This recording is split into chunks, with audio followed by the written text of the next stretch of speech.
In episode 8.1 of Unshuffled, we discuss Inflikted, the first album from Cavalera Conspiracy. Let's go.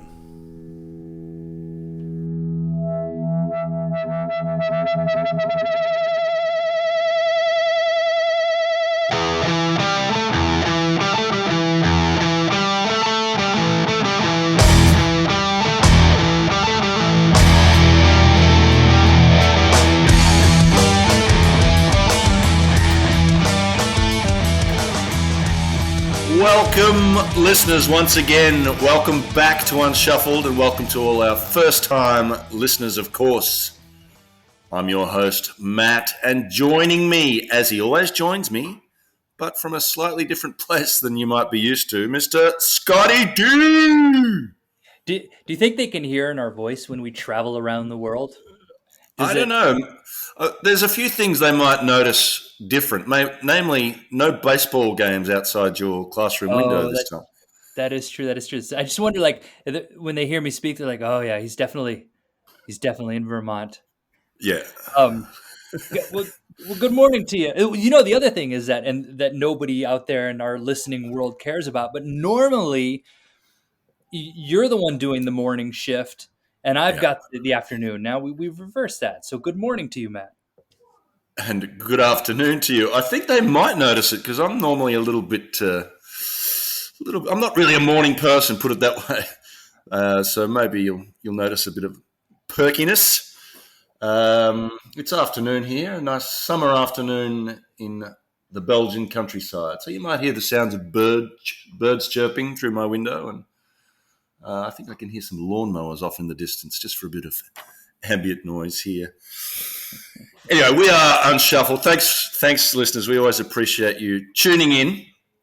Our growing audience around the world. The revolution. We're bringing back the album. We're doing it band by band, album by album, and we always look forward to the beginning of a new chapter. And we have one here today, a new band, specially selected, one we've both been meaning to listen to or should have listened to, which is the whole point of this show, stuff we should have listened to but never got around to. How we missed this band, I have no idea. Two so-called metalheads, and yet Cavalera Conspiracy, prior to this little last month or so, has never been on my headphones. I've never heard them at all. So it was really keen to get into them as a big fan of Sepultura, but not so much Soulfly. So anyway, I think we had a rule. We're not going to talk about Sepultura too much. We'll try and hold on to that. But perhaps just before we enforce that rule, you can quickly talk about your experience with the Cavalera boys in the past. I don't know. I'm a little bit more embarrassed to say that I haven't listened to them because I do. I like Max. I enjoy the stuff that he did with Sepultura, as you said, but I really like Soulfly. And I know I'm the one that established this rule that we don't want to sort of talk about the past stuff that they did. But there are aspects of both bands that I really enjoy and that I was kind of expecting to hear with this one. And I'll save that till the end. But I have no good excuse for why I'd never listened to Cavalera Conspiracy until now. Yeah. Well, that's the great thing about music, right? You can always, if you miss something, just recognize it and do something about it. And as we always say, the best way to do it with any band is to start at the start. And that's what we're doing today with their very first album. There's a couple of links. There's also a link to another band that we've done on this, which we might get into when we talk about the lineup of the band. But before we get into all of that, perhaps you can do your regular duties and talk about the album that we're discussing today, which is called Inflikted. So let's hear the details. Let's do it. This is the first album by Cavalera Conspiracy. It's called Inflikted. The release date was March 25th of 2008. It was produced by Max Cavalera and Logan Mader. Logan Mader, interestingly enough, played with Machine Head, a band that just keeps coming up in our list, but we keep knocking them down because they've got like 9 albums. Yeah, one day. I think we have to do them one day. He also produced an album that we've spoken about at length. We've given the Unshuffled treatment. He was the producer on one of the Gojira albums, The Way of All Flesh in the exact same year. I think they were released. So that was another link to something we've touched on before. And he did something with Soulfly as well. I don't know if he worked as a producer or if he played with them. Label is Roadrunner, and it was recorded at Undercity Studio in Hollywood, California. Which I don't know. I guess for whatever reason, I thought that Max Cavalera, because I think he lives in Arizona, and I just kind of figured everything he did now was all sort of, I don't know. I just kind of pictured like painted Arizona desert style and everything he does now. It's not a big deal, but I was somewhat surprised that it was at Hollywood. Mm-hmm. Lineup, sorry, is Max Cavalera, vocals and guitar, Mark Rizzo, who plays the Soulfly, and Il Nino, I think, for a while as well. On guitars, Igor Cavalera. This is the grand reunion. In fact, this album exists, and we could talk about this when it comes to it, but as a reunion of Max and Igor. And Mr. Joe Duplantier on bass and doing some guitar there and some backup vocals. Mm. And then we have a couple guest musicians that we can talk about now or we can talk about when the time comes. Yeah, let's talk about those when we get to the tracks, if we remember. Now you've been listening, I think, through one of your streaming services. I've got the CD, so that's been my listening. That's been my main way of listening, as well as through I think about Amazon, one of those when I've been out and about.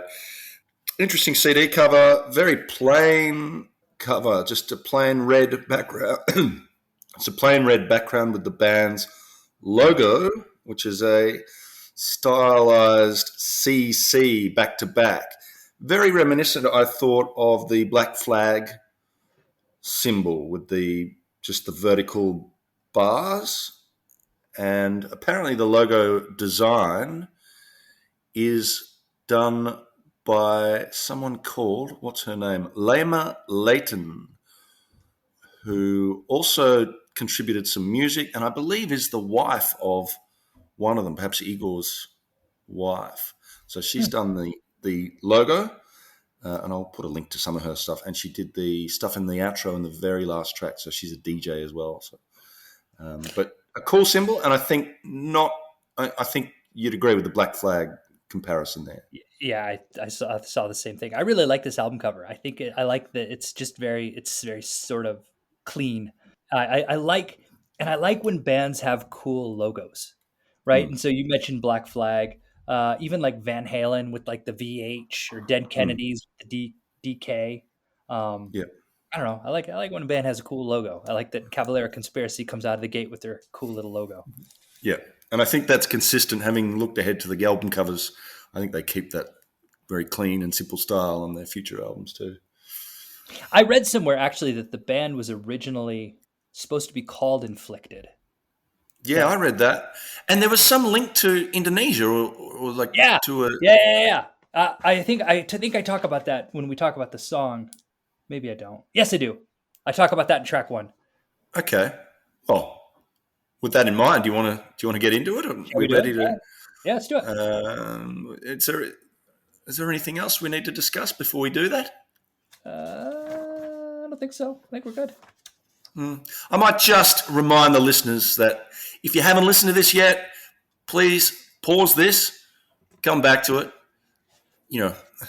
Go and have your own first impression before you hear us. Besides, you don't want to hear us talking about songs that you've never heard. I mean, that's not really the point of this whole thing. We want you to treat this as a sort of conversation that you can have and join in on after you've listened to the album yourself. So go and do it. As we've mentioned, it's available on whatever streaming service you're signed up to, and you might even be motivated to go and purchase the physical media after that, which is always worth it if you can. But go and have a listen if you haven't. Well worth a listen, and it's not that long an album. You spend about 30, 40 minutes with it, and then you'll have a much better idea of what we're talking about. So come back to us when we're done if you haven't done so already. Okay, with that in mind, let's go. All right, well, let's just start. Here we go. So Inflikted, first track on the album, and I'll start with the Indonesia thing. Now, first off, because, I mean, this podcast was birthed in Indonesia, along with one of your children, Yes. and this is where we started. This is where we were neighbors. So the Indonesia thing stuck out to me maybe more than it would the average listener. Hmm. But this song, apparently, the inspiration for this song came from, and I believe it goes all the way back to Sepultura days, when they were on a tour in Indonesia, and Max's wife drank some sort of snake-based beverage, and something about, was there like some sort of like snake poison shot or something, Ugh. and that was Not a snake smoothie. might have been Coca-Cola snake. Um, the And so anyway, that was the inspiration for the song. I think that was when he was saying that the lyrics for the song started. And as I understand it, just from what I've read online, so do with that what you will. But this song was supposed to be a Soulfly song. He had been working on this song. It was supposed to be for Soulfly. Out of the blue, his brother called him up. They reconnected. Max got super excited, wanted to join forces with his brother again, brought this song, and they jammed it out. And Max was like, "All right, you know what? We got to put a band back together." And his brother asked, "Do you have more songs?" And he says, apparently, "Yep, I got 11 more songs." And he didn't. This was the only song he had. And so this Maybe was that sort of dishonesty is part of the reason they were, having their problems in the first place.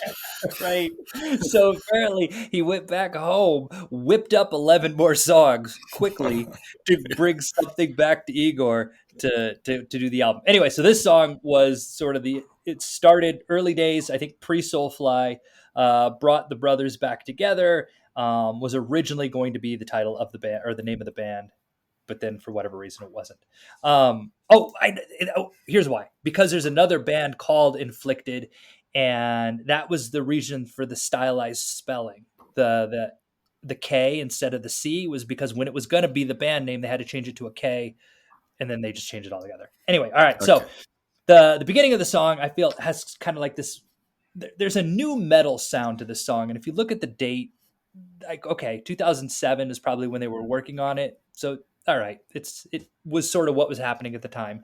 There's kind of an industrial beginning, maybe kind of Nine Inch Nailsy ish, and that somewhere like kind of in the middle part, there's this weird like corn style breakdown. So you kind of hear the influence of the time, I guess, is what I'm getting at. And I like, I mean, I like the rolling drums that play throughout. I like the way the guitar comes in and out with the whammy and the breakdown. I like the way they do that kind of corn style. You know what I'm saying? Like where the feedback kind of squelching Yeah, yeah, that happens. But I think this is a great song to start with. A great reintroduction to the brothers kind of doing the yeah, thing again. yeah.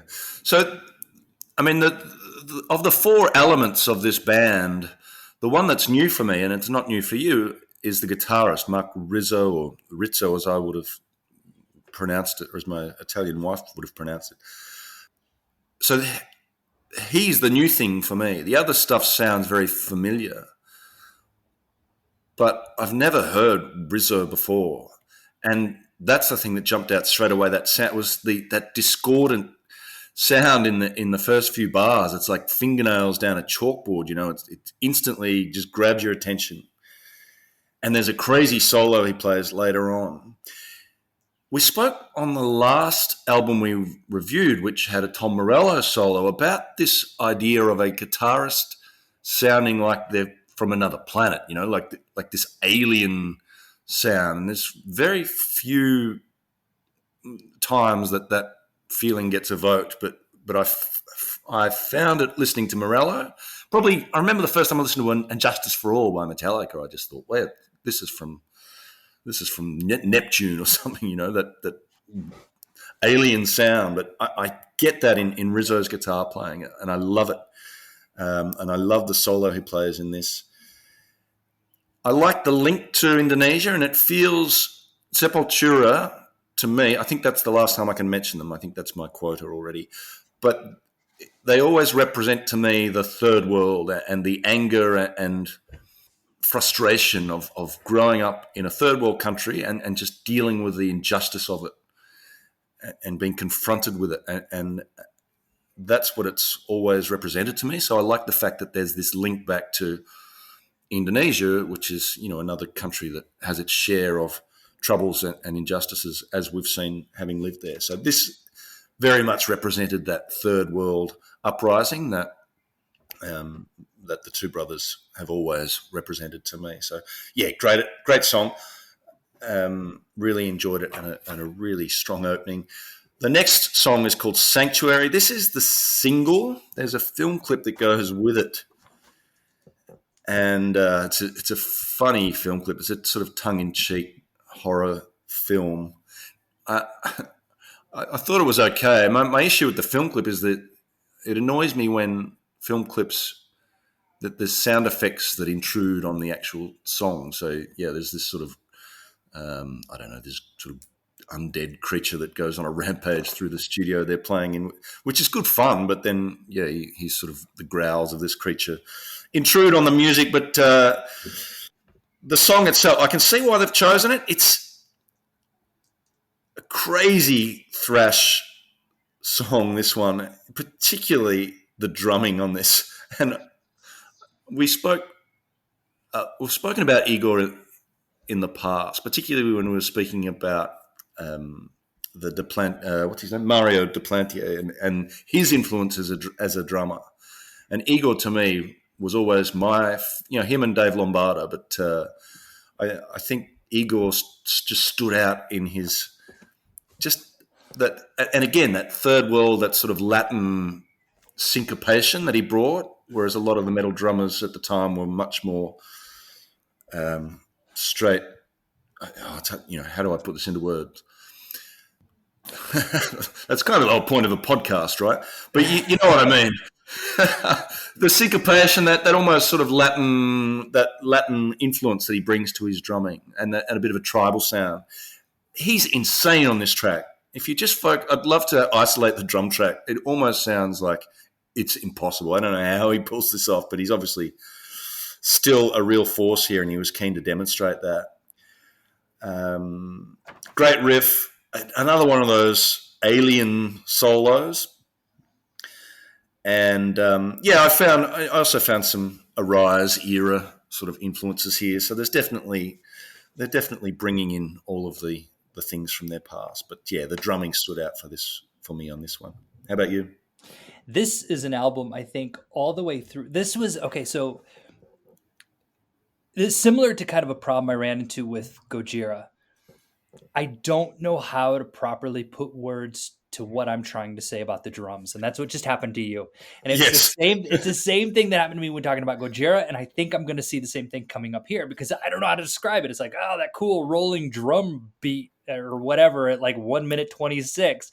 Like all I want to do is just like listen to the song and go, okay, there, that thing, that's awesome. And that's at times I feel like that's all I could say. But I would love to isolate the drums, I think, for this entire album and just listen to them as is. It doesn't go quite as, I like what kind of happened with some of there's a tribal aspect that I feel is missing from this, that I was kind of hoping that's not there, but the just the mastery and the skill is definitely at play. And with this song, it starts again, I kind of hear that industrial layering in the beginning, kind of more Ministry. And then there's this cool moment, to just add on to what you've said already, where he shouts like underground, and then there's that break and goes into kind of that riff.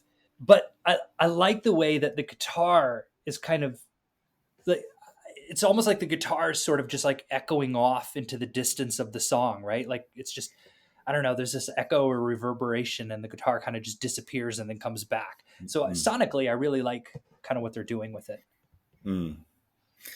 Yeah. Just to add to that, I've marked that underground moment as well. And often I feel like in the fast, it's the best payoffs in terms of a sort of breakdown style head nodding riff are in the heavier tracks, because you've sort of done your time, you've spent a minute or two just being pummeled, and all of a sudden there's a break and just a nice, clean head bobbing riff. So that happens a few times throughout this album. Anyway, take us into the next one. Next one is Terrorize, track 3. I was hoping to be able to add some clarity to what I'm about ready to say by the time we recorded this, and I don't. This song is so familiar to me, and I don't know why, because I'm almost 100% positive I've never heard Cavalera Conspiracy before. But when I listen to this song, I don't know if it's the riff. I don't know if it reminds me so much of something else, or if I just have. I mean, it's been out since 2008. I suppose listening to music, I've come across this at some point. But this song was so familiar to me when I heard it.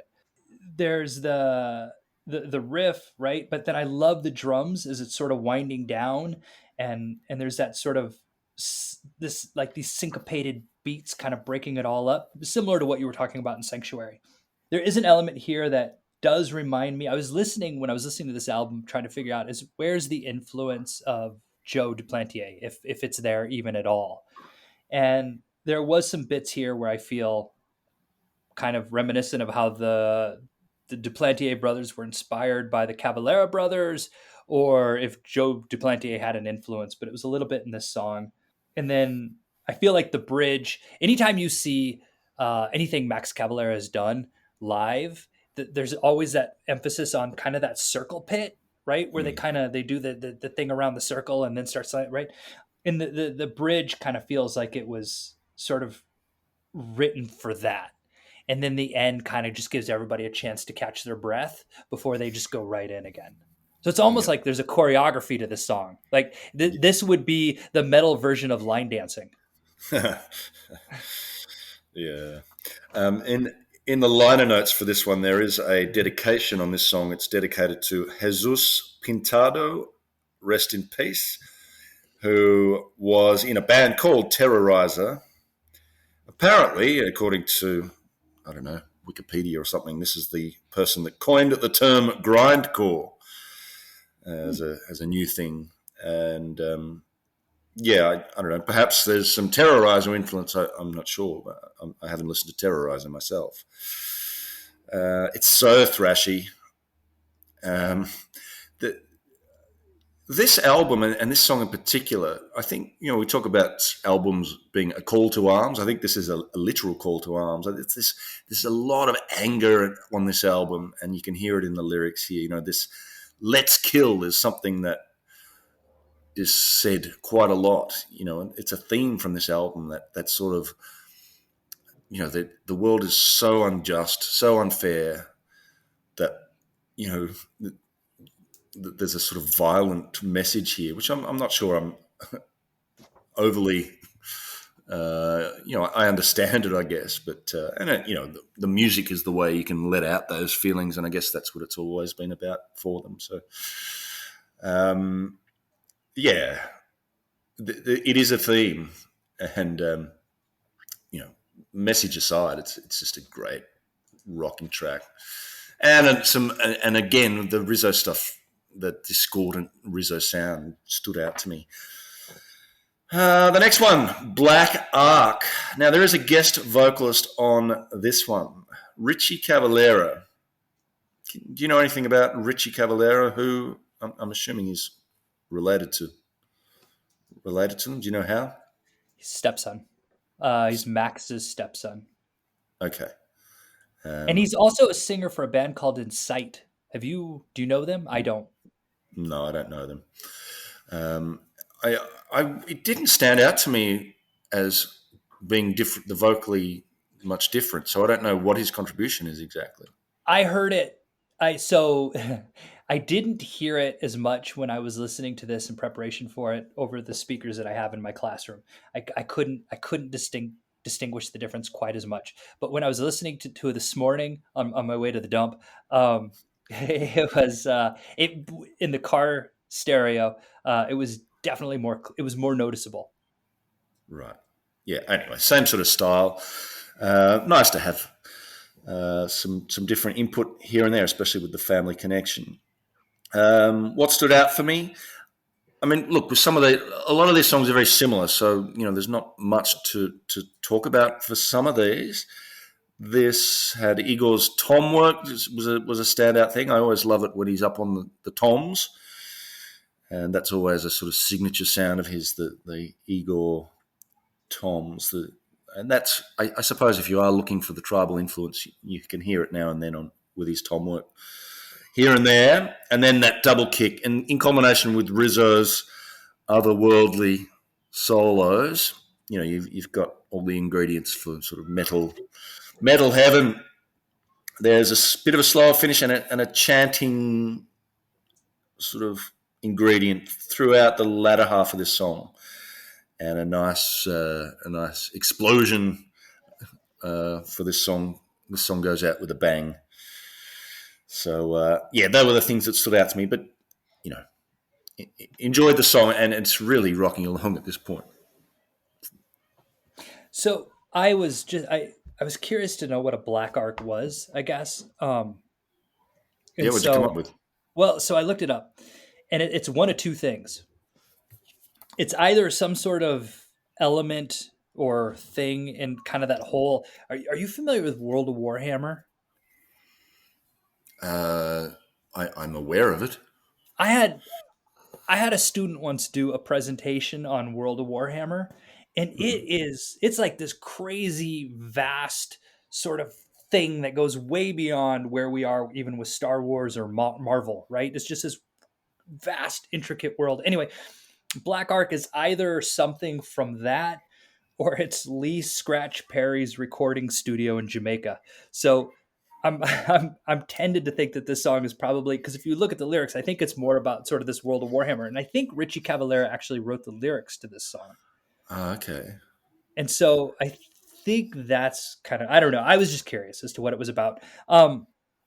And I do mention in my notes the toms, and that kind of brought in some more the drums that I was expecting to hear more of. Mm. And I think that there's also kind of there is a breakdown, and you hear some of that. This again, where I was looking for the Joe Duplantier stuff, and some of that sonic kind of inspiration of what Gojira does in sort of their later albums. I'm thinking like the chant, and there's kind of Yeah. this sort of that background kind Mm. of ambient noise Yep. going that reminds me of them. Which brings us into Ultraviolent, the second track on the album to have a guest musician. But I only saw this in one place. Does it say on the CD that Rex Brown is playing bass? Yeah, so guest bass on Ultraviolent by Rex Brown, and it also mentions next to Joe Duplantier's name that he plays the rhythm guitar on Yeah. Inflicted, Black Ark, and Ultraviolent. Okay, that's what I saw. So yeah, we have, and this song was also co-written by Joe Duplantier, as I understand it. So we got Rex Brown from Pantera on bass here. Well, I think this what set this song apart from the others for me is that there were sort of three clear parts to this song. That there was sort of the control ultra right that part, and then there was the part where they go to the feel the agony, and then there Mhm. was that sort of that Latin bit that interweaves with the guitar solo, and it's this clean guitar, right? Not heavily distorted. And so there's just like this layer of madness and chaos. And there's like this clean guitar that's just sort of rising above it all. And I like how these three parts, the way they kind of just interweave throughout the entire song. And so I really like kind of the way that the song is just constructed and and sort of like, I don't know, I envisioned it like almost like blocks, like if you would sort of block this song out and the way that they kind of interlock and interconnect. Yep. Um, yeah, so this does certainly stand out from the others so far as a different sounding song. The tempo obviously is much slower. To me, it felt like a Gojira song. It could have been on a Gojira album, vocals aside, and it could just as easily have been Mario on the drums. You could have fooled me. It sounds like maybe Link, the Link era, Mm-hmm. Gojira. So it really does. There's a really strong connection with that band here. I thought that stop start riff. Now you're the English teacher here, so maybe you can help me explore this thought a little. But I mean, lyrically, this seems to be a Clockwork Orange reference, right? Ultraviolence. So have you read a Clockwork Orange? I have, but I don't Yeah, remember.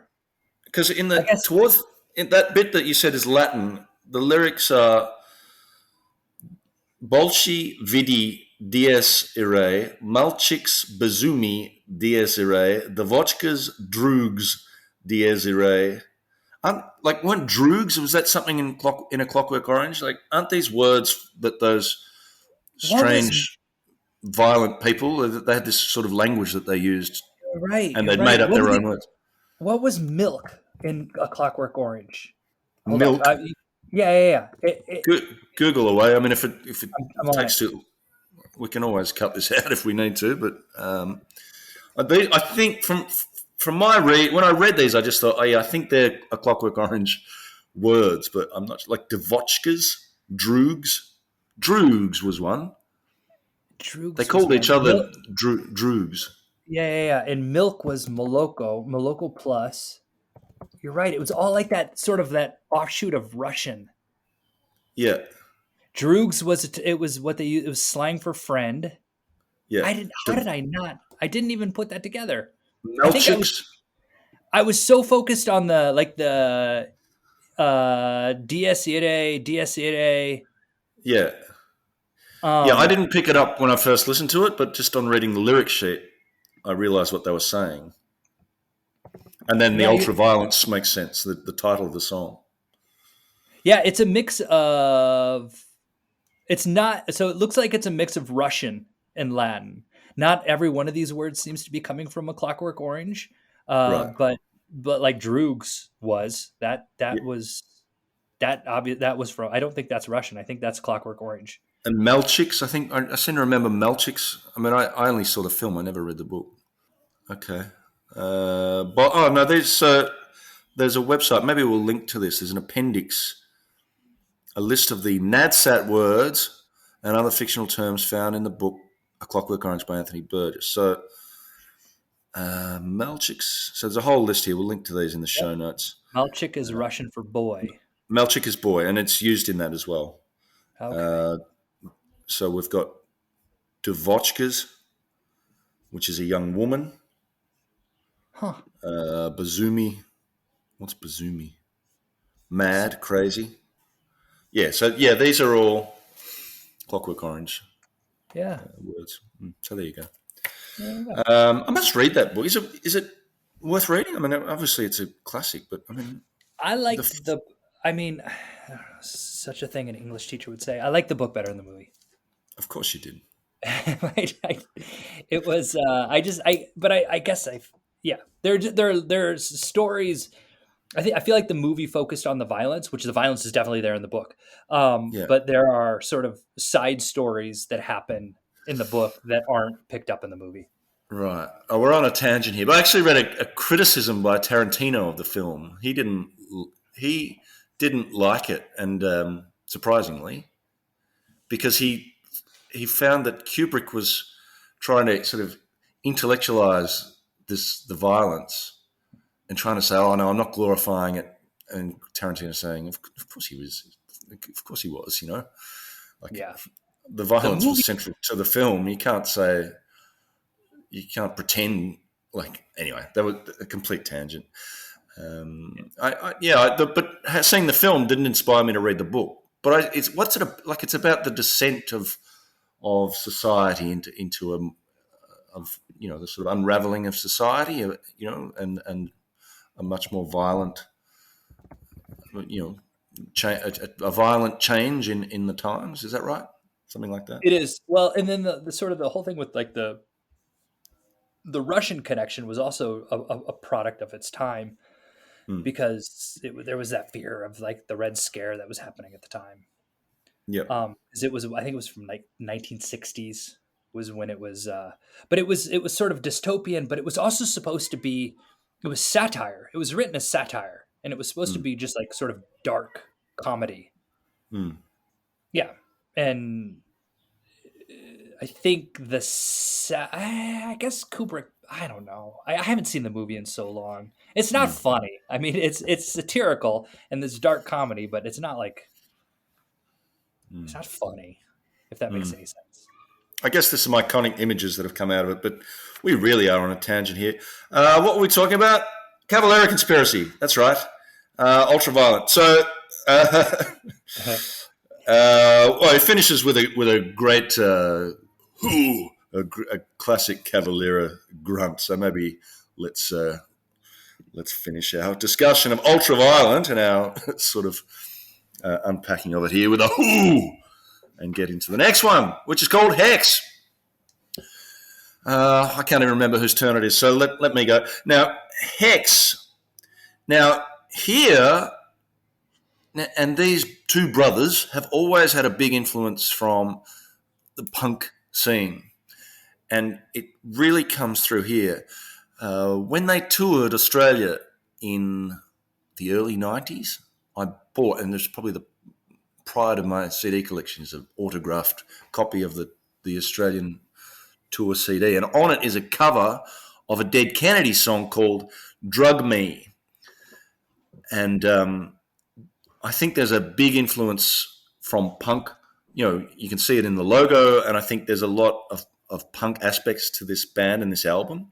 And here, that song Drug Me really, struck me. This is the closest thing I've heard to their cover of Drug Me. So perhaps we'll put a link to maybe both the original Drug Me and the cover of Drug Me, and you can hear what I mean when I say that.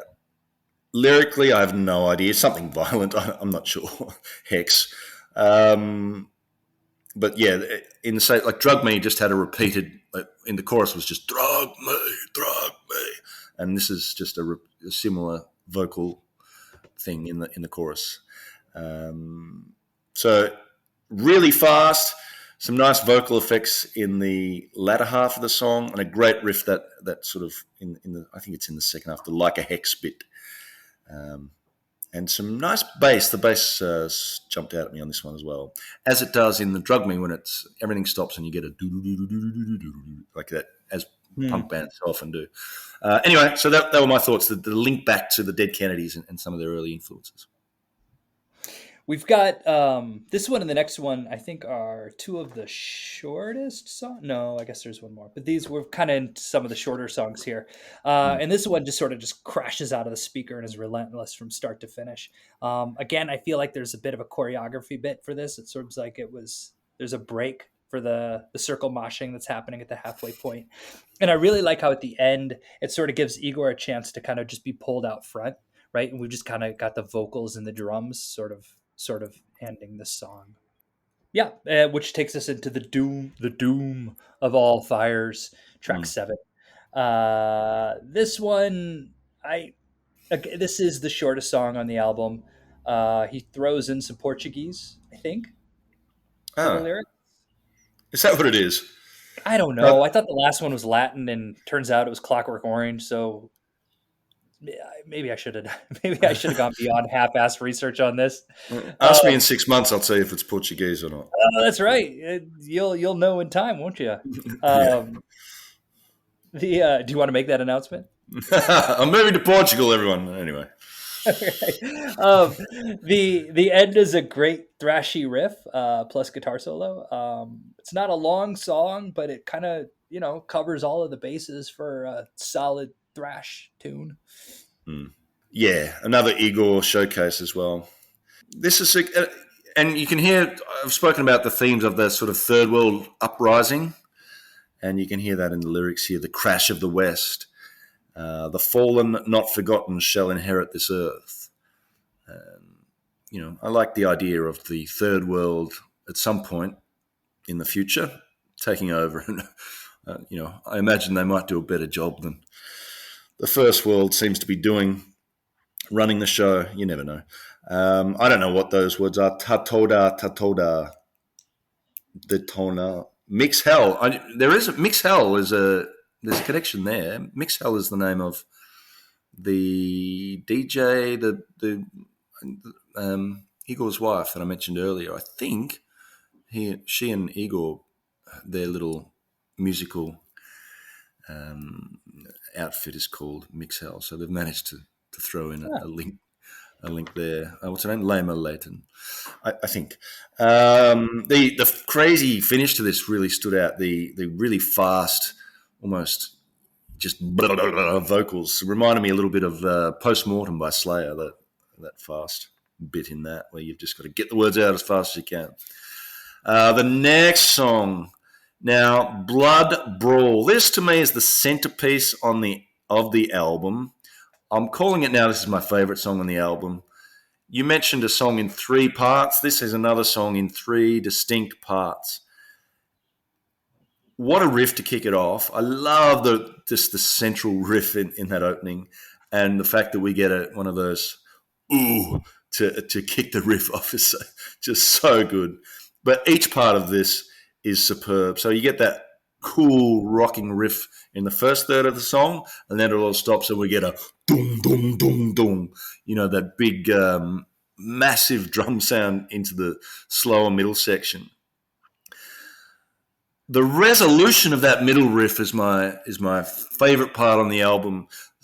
You get should I sing a riff? Just listen to it, you know what I mean. But the ding, that when a riff has a nice finish. So you just listen for it, listeners. Go back and listen again. I think you should sing it again.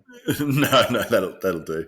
But some really nice work as well from Rizzo here. So just in case the song starts to get a bit samey, he comes in with some little noodling and just some nice little touches just to keep your interest up. Even on your 10th or 20th listen, you can still notice some new things there that he has added. And then you get into the last third, which is an acoustic outro with some strings, which is superb, a really great finish. And even some sort of vocal chanting. I guess maybe if I was trying to look for parallels in that last section, I was thinking of some of those Black Sabbath, the slower instrumentals that they did. With that kind of almost like a Spanish flamenco-y kind of sound in the guitar there. So a lovely finish to the song. So superb song. Love this.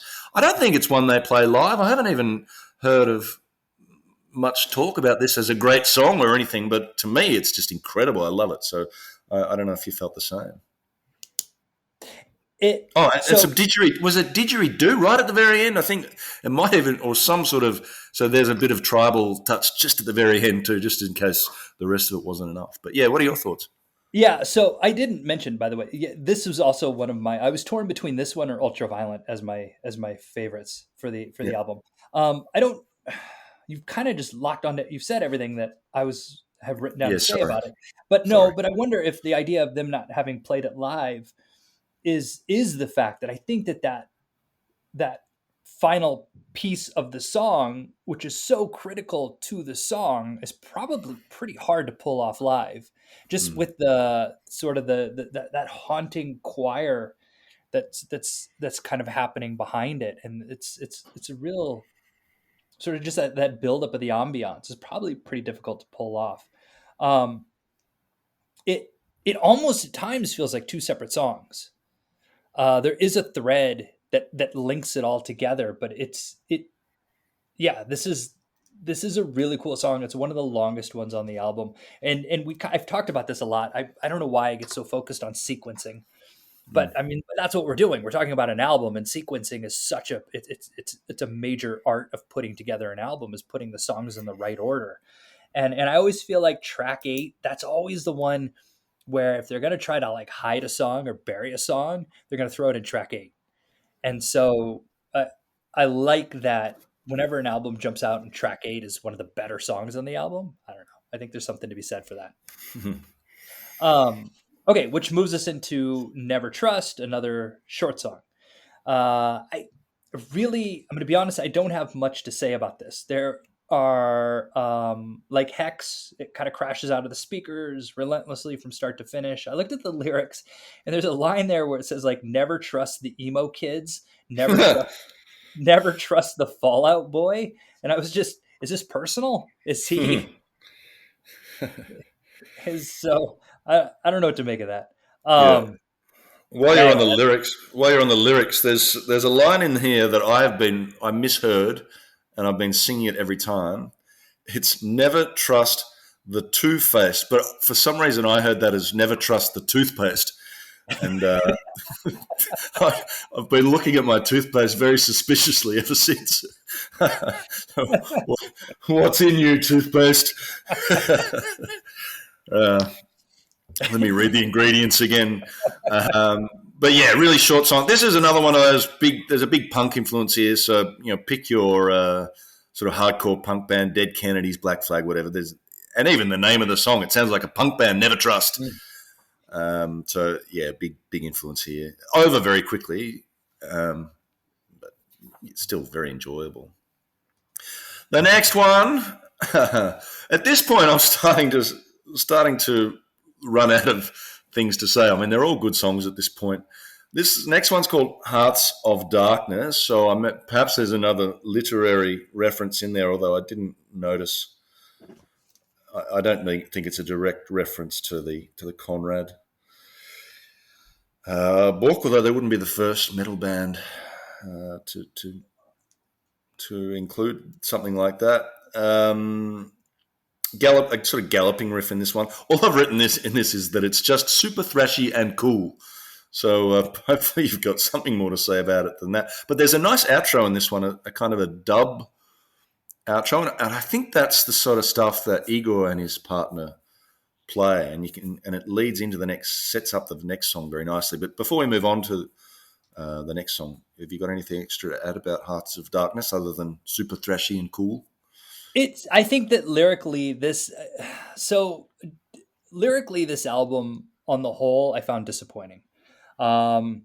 It felt not, I don't know. I feel like Cavalera's lyrics, from what I've heard and kind of, some of the Sepulture and Soulfly stuff has an opportunity to kind of be more cultural and spiritual, right? And there is sort of that, I think you referenced it earlier, the idea of invoking sort of strength and power and kind of an oppressed people. And I feel like the lyrics to this one do that in a way that the lyrics to the rest of the songs don't, right? Like what I'm going to say when we go into Must Kill is this is the exact opposite of Must Kill, which is what I was looking for. And I think that there may be tangentially, loosely, some Conrad influence if we look at kind of what the song's about. And it's that idea of kind of just the war that's oppressed people around the world and kind of, hearing their voices, which I guess is Heart of Darkness, right? Kind of going into the heart of Africa and finding the people, or the humanity. But yeah, other than that, I don't have much to add to this song. Lyrically, it is somewhat musically, it's a cool song. It's kind of repetitive, but lyrically, I think this song is more of what I was looking for when I saw that the Cavalera boys were getting back together, which takes us into Must Kill. Final song on the album. I think the longest song on the album, actually. But that's just because of the outro. I don't know. I mean, the title pretty much sums it up. The lyrics are just sort of like a string of violent mandates, right? Just kind of just felt, it might have been timing, sort of the cultural climate of what we live in now versus what he was talking about then. But just the onslaught of kind of just the violent sort of imagery that's portrayed throughout this album got to be a bit much after a while. There doesn't seem to be a whole lot of nuance here lyrically. It is built around a really cool riff. And then we get kind of just sort of that spacey outro. Yeah, and we get our very first dos, tres, cuatro. So it's nice to hear one of those snuck in just near the end of the album. I agree lyrically. Yeah, it is. They're very violent. Very violent. It's a call to a violent uprising. So you have to accept that in listening to that, and perhaps put it aside depending on your thoughts on the matter. But as I mentioned earlier, I think heavy metal you're not meant to take these things literally, right? They're not actually telling the listener to go out and kill people. It's just a way of letting off some steam. And that's one of the beauties of heavy metal, just that release. I agree that I love the riff in this, especially with that little harmonic pinch, that little, which again was a kind of Gojira-y kind of touch, I thought. And but the standout for me was the outro, the last minute of this. So I loved it. And, I know that this is, again, the partner, I think, of Igor, who I've mentioned a couple of times, Lema Leighton. I want to hear some more of that stuff. I could listen to a whole album of that outro, perhaps at the end of the night kind of thing, when you're just trying to unwind after a metal gig. I really enjoyed the last. It was great sound and a great way to finish the album. So, yeah, if I can find a whole album of that, I'll happily digest it. But yeah, nice, a fitting way to end the album, I thought, with such a violent song or a violent message built around a great riff, which is basically sort of encapsulates the whole album in some ways. Now, that's it for me as far as this album's concerned. My version stops there, but I believe there are some versions of this album that have some extra tracks, and I think if you're listening to it on a streaming service, you might get access to those as well. I haven't, but what was on Apple Music? There were a couple of extra ones thrown on at the end there. 2 extra tracks. One called The Exorcist, which I played it a bit for you before we started recording. It has kind of this cool sort of acoustic intro that plays against what is it? Tubular Bells? Is that the old? Yeah, Mike Oldfield. Thank you, Mike Oldfield. It sort of kind of weaves in and out with that. I think we were talking about it's a cover of a Possessed song. Is that true? Yeah, that's I mean, this according to Wikipedia, and they've never been wrong. It's a Possessed cover. Okay, and then the other one is called In Conspiracy, which it fit. I don't know why it wasn't on the album, to be honest with you. It fits. I mean, it sort of matches up with everything else on the album. I'm not sure. Seems like 12 tracks would have been a nice even number for the album, but for whatever reason, maybe it was written later. Who knows? It just didn't make the cut. Yep. All right, I'll have to go and have a listen. Maybe we can put a link to those on our show notes as well. So let's gather ourselves and have a think about our overall thoughts before we prognosticate about what might come next. So just to wrap it up, your thoughts, Scott, the album as a whole. Musically, it was like I loved hearing the Cavalera boys back together again. I loved hearing the way that they play off each other. I think this might be speculation. I don't know if I read this somewhere, if I'm just making this up, but I'm not sure that they knew that. I think that maybe there was a possibility that this was just going to be like a one-off thing. And this album was kind of just sort of an opportunity for those two to get back together again, which I feel like because I know what Max Cavalera is capable of, and because I know what he can do, I found the lyrics sort of maybe rushed, and I don't know. I'm hoping that we know now. I don't think they knew this then, but we know now that there's going to be 3 more albums. And so I'm hoping that there's a little bit more, I don't know, inspiration that goes into kind of some of those other aspects of going into the next couple of albums. I mean, it's a very angry album, and I agree the lyrics are probably the weak point. Having said that, I mean, it sounds amazing. So the great production job by Logan Mader, I thought, especially the drums, and it was so nice to hear Igor back with such incredible precision and fury, and so well recorded. And then again, the other thing that stood out to me, and I mentioned it before, was the extraterrestrial guitar playing from Rizzo, And every time there's a solo, my ears just pricked up, and I was sort of taken away on a spaceship beyond the solar system somewhere. So enjoyed it. Found myself bobbing my head a lot. Loved the breakdowns here and there, and just that song "Blood Brawl" was worth the price of admission alone. I thought that's just a great song that'll go into my all-time favorites, my all-time mixtape, as one of the, not just the best song of the album, but one of the best songs we've done on this podcast, I thought. So that was great. And I had a lot of fun with this. Looking forward to the next one. And I've ordered that. That'll be arriving in the post as usual. It'll be on my doorstep. Some nice friendly postman or postwoman will deliver that here in the next few days. So I'll send you a picture of that on WhatsApp to make you jealous, and pop that in my CD player and be blown away again. So let's see where they go. I can't imagine they're going to do much different. No, agreed. It definitely worked. Yeah. Now I'm not sure if they get all the same members back for the next album. So but we can wait and talk about that when we're discussing it. I'm not sure if Joe comes back and he's a permanent member of the band or what. I'm not sure, but we'll find out soon, I suppose. All right. We don't want to talk about that now? No, let's leave it for the next one. And listeners, you can come along for the journey with us as always. But looking forward to the next one.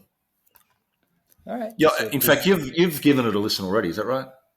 Yeah, I did a little bit. Sneak peek. Yeah. We took too long on this one.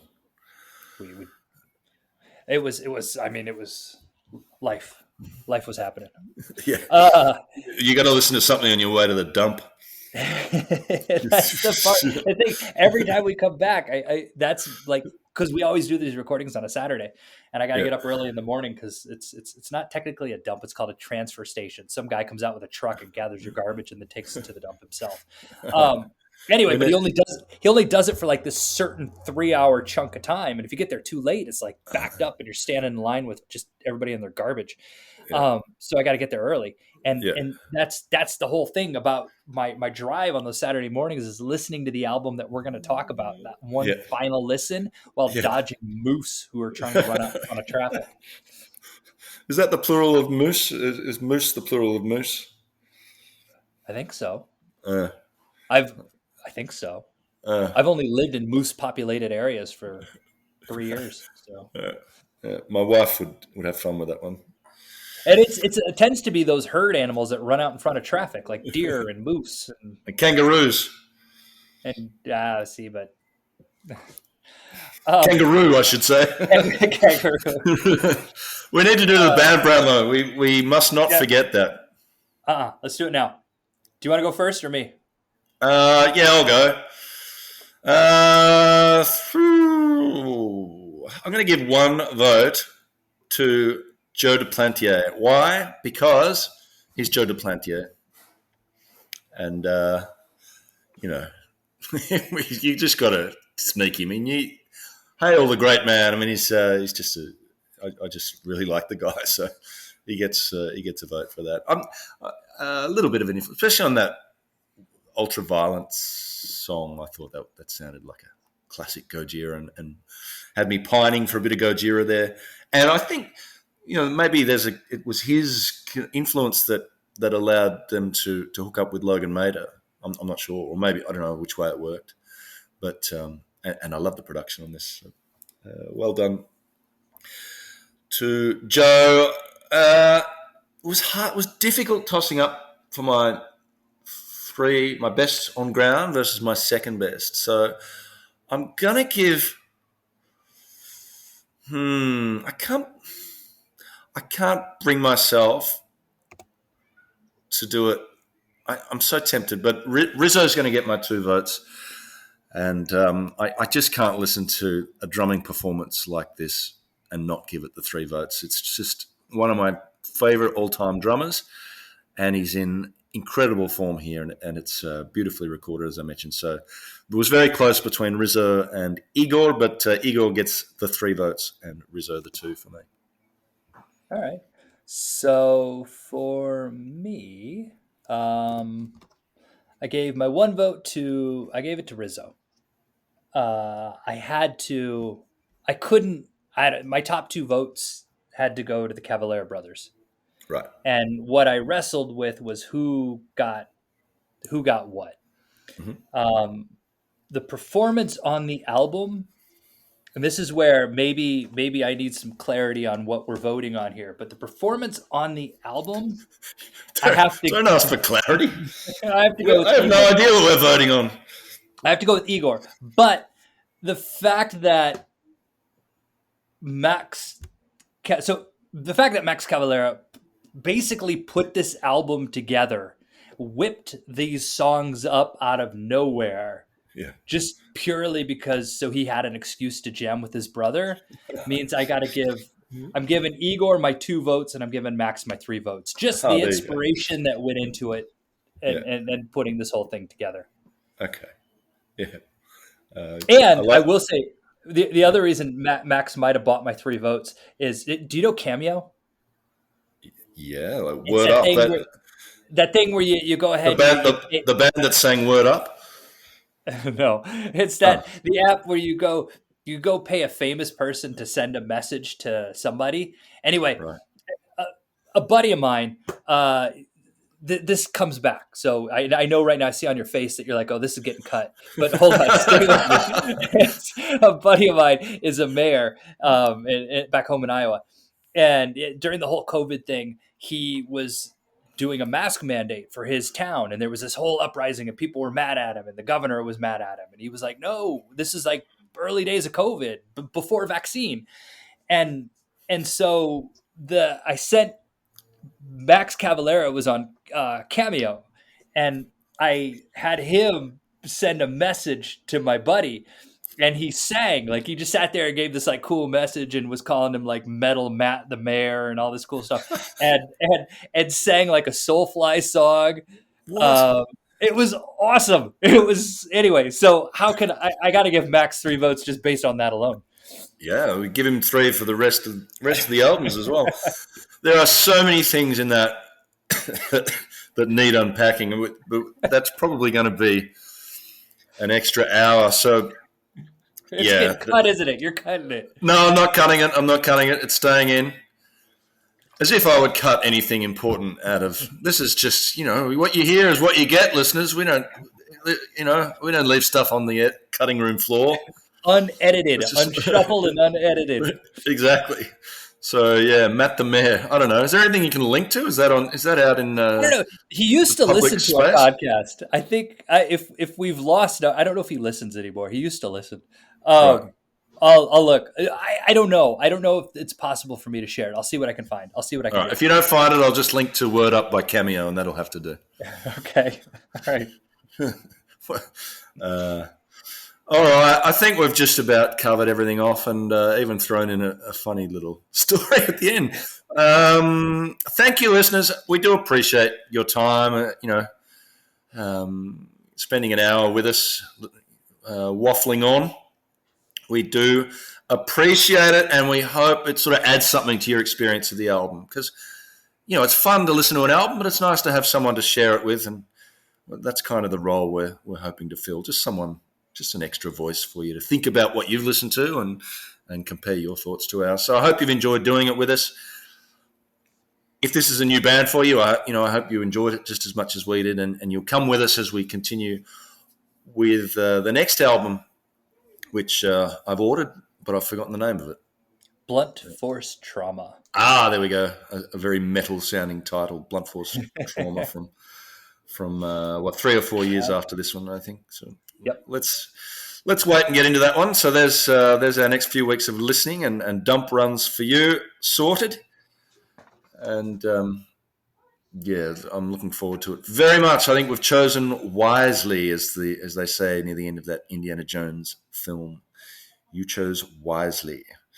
And yeah, been a pleasure, Scott. Nice to catch up with you, and nice to hear you got to the hills of Vermont safely. And yeah, you're dodging moose with great precision as Yes.